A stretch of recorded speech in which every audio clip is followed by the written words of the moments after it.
Assalamu alaikum warahmatullahi wabarakatuh, ndugu watazamaji, niliyoko mbele yenu naitwa Dr. Balagoma, daktari wa tiba asili. Leo naendelezea kipindi kingine cha kuelezea madhara ya ngiri katika kuathiri nguvu za kiume. Leo nataka nielezee mahusiano yaliyopo kati ya ngiri na kuathiri nguvu za kiume, kwamba ngiri inaathirije nguvu za kiume, yani mtu ana ngiri alafu inaathiri nguvu za kiume.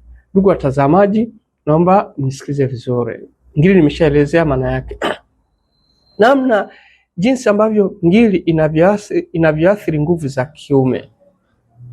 Pointi ya kwanza ni kuathiri mfumo wa mzunguko wa damu, au tunasema mgandamizo wa damu kwenye mishipa ya siri ya sehemu za mwanaume za kwenye maumbile yake, kwamba mgandamizo wa mishipa ya damu sehemu za siri. Hii inaathirije? Ni kutokana na ngiri inapotoka mahali pake, kutokana na madhaifu ya kuta za tishu au seli zinazoshikilia viungo ndani ya mwili, basi hufanya tishu ndani ya tumbo kutoka sehemu husika na kuja kukandamiza mishipa ya kuflow kwa damu kwenye maumbile ya mwanamume. Hapo tunaangalia nini? Kisaikolojia au kwa hali ya kawaida, ili uweze kufanya tendo la jima'i vizuri na kumudu, ni damu inatoka kwenye mfumo wa ubongo, inapita kwenye uti wa mgongo, inakuja kwenye maumbile ya mwanamume. Pale ndipo mishipa ya ateri inajaa damu na mishipa ya veni inajifunga. So mishipa ya veni ikifunguka itaabsorb damu kutoka kwenye maumbile kupeleka sehemu mbalimbali za mwili, na maumbile ya mwanaume yatalegea na kunywea. Kwa hiyo inabidi mishipa ya ateri ndio iflow damu, mishipa ya veni iweze kufanyaje? Kuziba au kujifunga, ili kuruhusu damu kuflow kwa mishipa ya ateri na kufanya maumbile ya mwanamume kuweza kusimama kwa muda mrefu. Hapa ndio tunapata kitu kinachoitwa strong and longer erection. Strong and longer erection, kusimama kwa muda mrefu na kumasi tendo la ndoa. Kwa hiyo itaathiri zile tishu zinapolala kwenye mishipa ya damu, maana mishipa ya damu haitopokea damu vizuri. Kwa damu itakuwa inaingia kwa maumbile kwa kiasi kidogo ambacho hakiwezi kusaidia kuchukua muda mrefu kwa tendo la jima'i. Hapo kitu kingine, baada ya kulalia mishipa tishu kulala kwenye mishipa ya damu kukandamiza, maana hata oksijeni na virutubisho vinavyoingia kwenye maumbile ya mwanaume basi vitaingia kwa kiwango kidogo, ambapo kitendo hicho kitasababisha maumbile ya mwanaume kutokuchukua muda mrefu katika tendo hilo. Nafikiri hiyo point mmenielewa. Point nyingine ni kuathiri mfumo wa mbegu za mwanaume.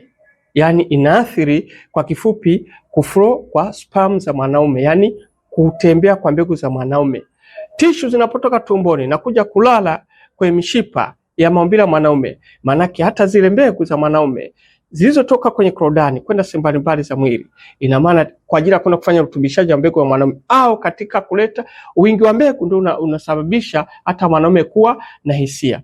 Kitendo hicho kitasababisha, manake mbegu hazito flow vizuri, at the end itasababisha kupunguza kwa nguvu za kiume.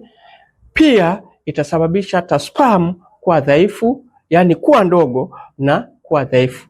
Na kitendo hicho kikikaa kwa muda mrefu kinaweza kumpelekea mwanaume kuwa mgumba, yani kutokusababisha ujauzito kwa mke wake. Kwa hiyo inasababisha kuathiri nguvu za kiume. Pia hata homoni ya testosterone inaathirika, ambayo ina master tendo la jima'i. Nafikiri hiyo ni pointi ya pili, jinsi gani ambavyo ngiri inavyoathiri nguvu za kiume. Pointi nyingine ya tatu ni athari za kisaikolojia. Tunaposema athari za kisaikolojia, yani tunasema psychological tortures, maana tayari hiyo hali mtu anaathirika kisaikolojia. Anaathirika kisaikolojia aje?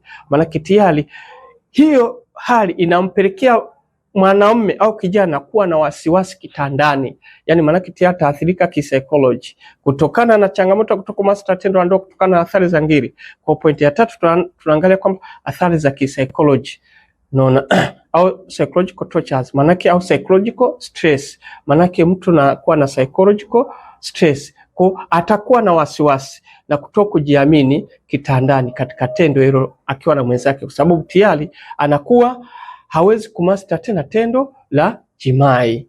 Nafikiri hapo tumeelewana. Na maana anavyozidi kuathirika, manake anaathiri hata hormone ya testosterone hormone. Nafikiri tumeelewana. Pointi ya 4 na ndio ya mwisho, tunasema kwamba ina maana kuendelea kuwa na maumivu, kwamba kuwa na maumivu kwenye kinena, korodani pamoja na tumbo. Hali hiyo humpelekea mtu kushindwa kushughulika katika tendo la jimai na kushindwa kurudia tendo la ndoa. Kwa sababu muda mwingi watu wenye maradhi ya ngiri nakuta napata maumivu kwenye nyonga, korodani na kwenye kinena pia na tumbo. Kwa hiyo inamfanya mwanaume kutokuweza kushughulika katika tendo la ndoa, na mwingine akifuata tendo la ndoa anakuwa ni mwenye kupata maumivu. Anaweza kuwa anafuata tendo la ndoa anashangaa kama mshipa unavuta, ukivuta tayari na mali nazima ndani ya shamba la mwenzake. Nafikiri hapo tumeelewana. Hivyo ndivyo ngiri inavyoweza kuathiri nguvu za kiume na zikapotea. Dr. Balagoma nimewaletea dawa ambao watu wanashukuru. Hii hapa inaitwa Ngiri Cure. Inaitwa Ngiri Cure. Moja dawa nzuri sana ambayo watu wametumia sana na wanashukuru sana. Ni moja dawa ambayo imerejesha matumaini kwa watu wengi.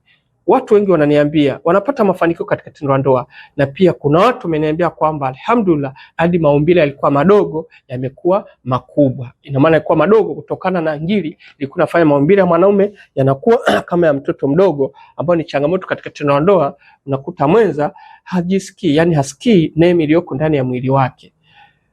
Basi nifuatilie sana, subscribe YouTube yangu, utakuwa ni mwenye kufaidika sana. Na pindi vilivyopita nifundisha namna kuweza baadhi ya miti ambayo unaweza kutumia kujitibu. Kushindikana ni tafute kwa namba za simu 0694029277 au 0655782996. Dr. Balagoma napatikana Kariakoo karibu na klabu ya Yanga, pia na Temketa, andika karibu na stendi ya Sinza. Huduma ipo inaendelea, karibuni sana.